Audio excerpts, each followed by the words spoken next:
बोलो जयकारा बोल मेरे श्री गुरु महाराज की जय।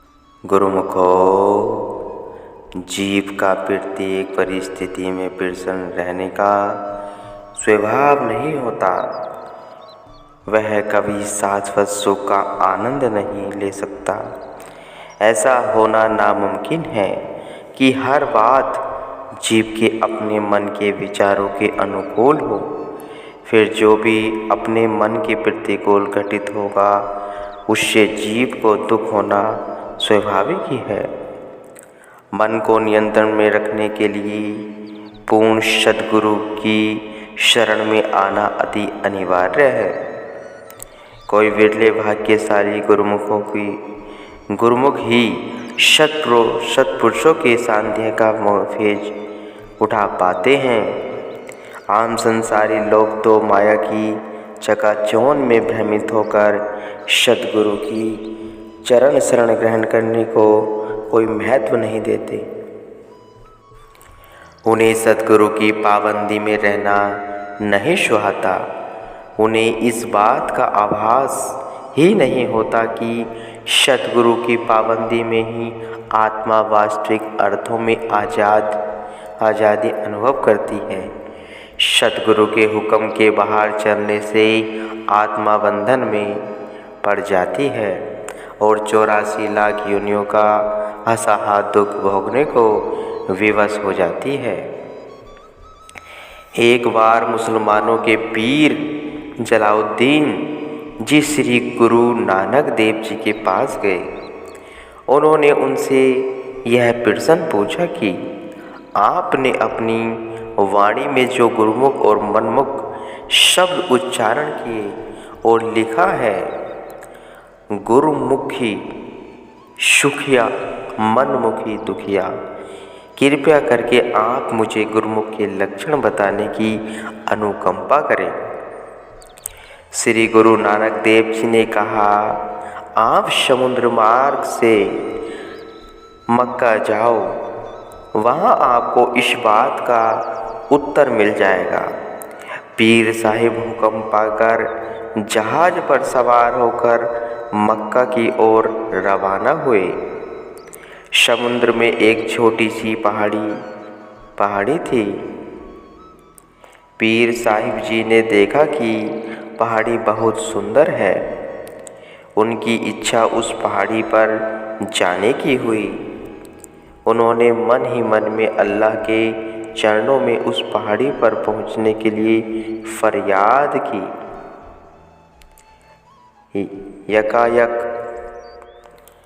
ऐसी तेज हवा चली कि जहाज जबरन उस पहाड़ी पर जा लगा। पीर साहिब जहाज से उतरकर उस पहाड़ी पर चढ़ गए।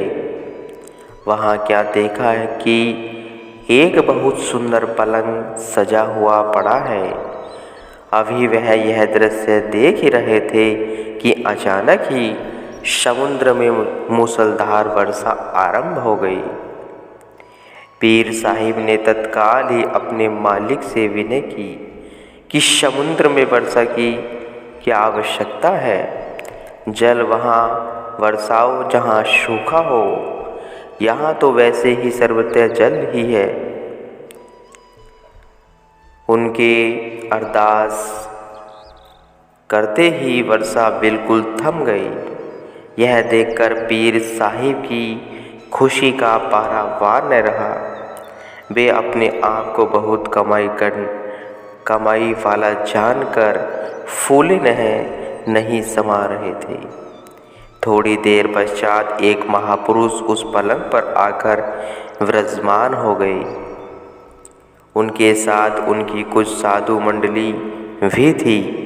पीर साहिब भी उनके साथ आकर बैठ गए।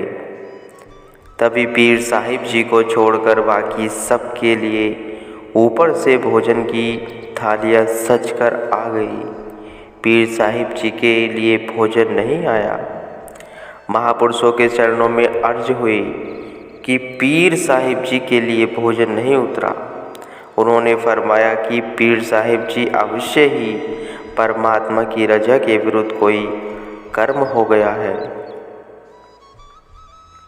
जिसके कारण उनके लिए दरगाह से भोजन नहीं आया। पीर साहिब जी भूखे पेट ही समुद्र के तट पर टहल रहे थे कि अचानक ही उनकी दृष्टि एक डूबते हुए जहाज पर पड़ी।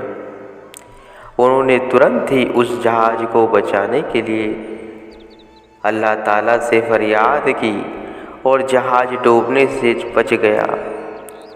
वे जब वापस पहाड़ी पर पहुँचे तो उस रात को भी उनके लिए भोजन का थाल नहीं आया। उन महापुरुषों ने पीर साहिब जी को बुलाकर पूछा कि आपने ऐसा कौन सा अपराध किया है कि कुदरत की तरफ से आपका भोजन बंद कर दिया गया है। पीर साहिब जी के सिर पर तो अहंकार सवार था। वे बोले कि मैंने तो कोई अपराध नहीं किया, मैंने तो भलाई के लिए ही कार्य किए हैं। उन्होंने बताया कि किस प्रकार उन्होंने समुद्र में हो रही वर्षा को बंद करवाया और डूबते हुए जहाज को बचाने में सहायता की। महापुरुषों ने कहा कि आपकी करनी मनमुखों वाली है। आप गुरुमुखों में बैठने के योग्य नहीं हो। आप यहाँ से जा सकते हो। पीर साहिब जी ने कहा कि मैं तो पहले से ही गुरुमुखों के लक्षण जानने का उत्सुक हूँ। आप कृपा करके मुझे गुरुमुखों के लक्षण बताइए। महापुरुषों ने फरमाया कि जो मालिक की रजा में राजी रहे, उनकी मौज में हस्तक्षेप न करके उनके प्रत्येक कार्यवाही को पूर्ण होने दे, अपने मन के ख्यालों को उनके वाड़े में लीन कर दे, अपनी मनमति को मिटाकर मालिक के हुक्म को सर्वोपरि माने, स्वयं को बुद्धिहीन समझकर मालिक की प्रभुता को जाने, अपने दिल में अभाव का नाश करके तू ही तू की भाषा बोले, वही सही मायनों में गुरुमुख कहलाने का अधिकारी है। जो अपनी कमाई को करामाते दिखाने में नष्ट कर देते हैं, वह गुरुमुख नहीं कहलाता। अपने मालिक ही रजा में प्रसन्न रहने की अपेक्षा उसके विरुद्ध कार्य किया, यह मनमुखों के लक्षण हैं। पीर साहिब जी ने श्री गुरु नानक देव जी के चरणों में गिरकर क्षमा मांगी।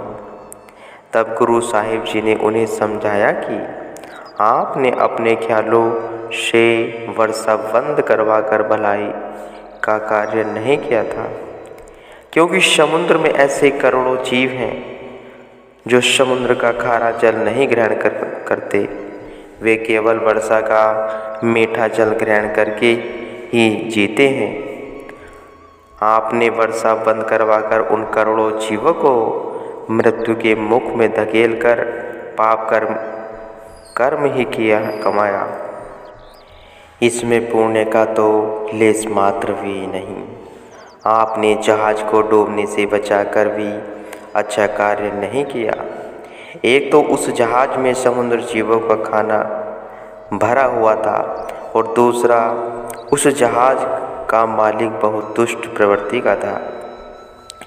मालिक की रजा से ही वह जहाज डूब रहा था, लेकिन आपने उनकी मौज के विरुद्ध उस जहाज को बचाकर उसके मालिक को भी बचा लिया, जिसने जहाज में भरे माल से धन कमा कर न जाने कितने ही अशुभ कर्म किए होंगे, उस दोष के भी आप ही भागीदार बने। इन्हीं कारणों से आपकी आध्यात्मिक शक्ति का ह्रास हुआ है, जो आपको मालिक की बंदगी से प्राप्त हुई थी। मालिक की मौज में हस्तक्षेप करने से बहुत भारी आध्यात्मिक हानि हो जाती है। पीर साहिब जी ने श्री गुरु नानक देव जी से क्षमा मांगी और अपने प्रश्न का उत्तर पाकर चल दिए। सत्पुरुष ही जीव को भक्ति के अनमोल सद्गुण व अद्भुत रत्न प्राप्त होते हैं, जो जीव को भक्ति मार्ग में उन्नति प्रदान करने में सहायक होते हैं। जीव इन सद्गुणों को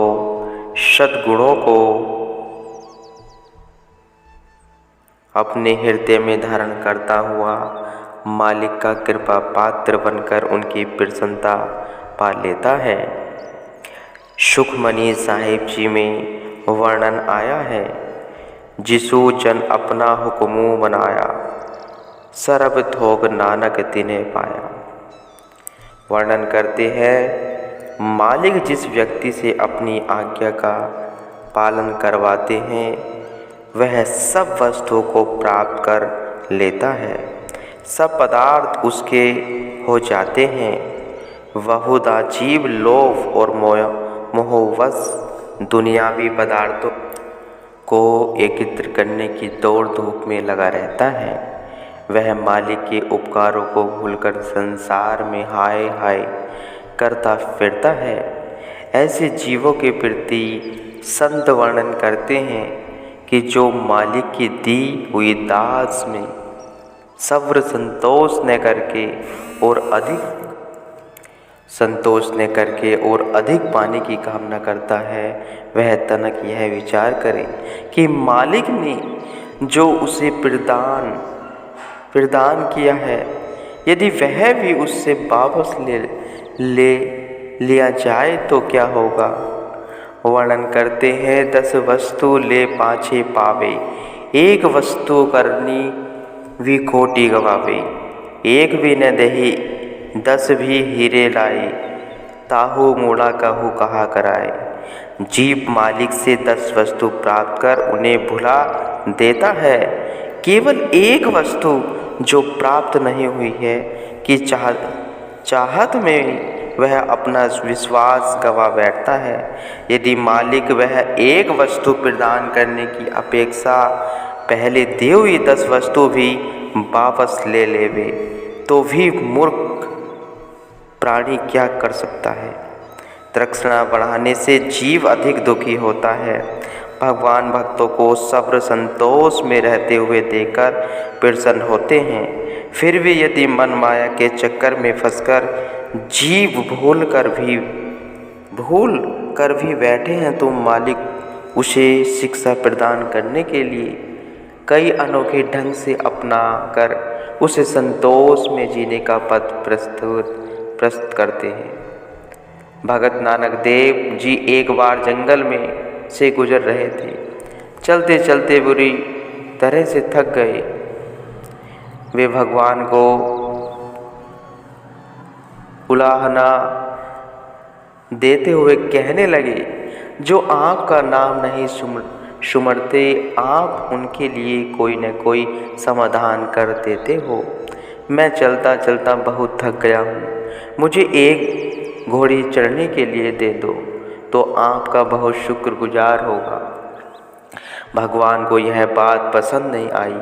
कोई भक्त अपने शारीरिक सुख आराम के लिए उनकी मौज में हस्तक्षेप करे।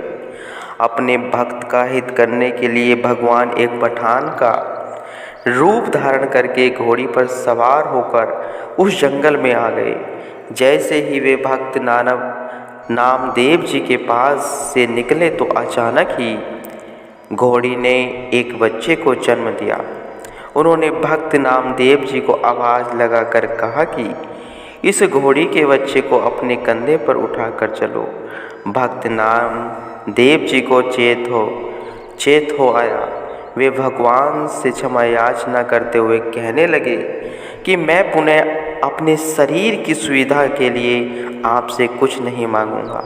मन की लहरों से बचने के लिए भगवान ने पठान का रूप धारण करके भक्त नामदेव जी को भगवान की मौज में चलने की शिक्षा प्रदान की। गुरुमुखों, कहने का यही तात्पर्य है कि अपने श्री सद्गुरुदेव का विश्वास करो, सुमरण का बार बार चिंतन करो, यही आने का लक्ष्य है गुरुमुखों।